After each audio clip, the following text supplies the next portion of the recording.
మీరు సాధనను ప్రేమతో కొనసాగిస్తే ఇది తప్పక మంచి ఫలితాలనిస్తుంది. మన పద్ధతి చాలా సరళం, సహజం అయినందువలన ప్రజలు దానిని విలువను అర్థం చేసుకోలేరు. దీనికి కారణం ఏమిటంటే భగవంతుడిని ఉన్నదున్నట్లుగా ఎవ్వరూ స్వీకరించకపోవడమే. వాళ్ళు భగవంతుని ఎన్నో రకాల అలంకరణలతో ప్రజలు ప్రలోభపడేలా చేసేశారు.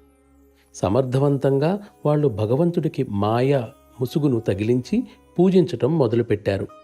ఫలితంగా వాళ్ళు మాయలో మునిగిపోయారు. వాళ్ళ ఆలోచనల శక్తి మాయపైన మాత్రమే కేంద్రీకృతమైపోయింది. మరో విధంగా చెప్పాలంటే వాళ్ళు మాయను పూజించేవారుగా అయిపోయి సత్యతత్వం యొక్క ఎరుక అనేదే లేకుండా తయారయ్యారు.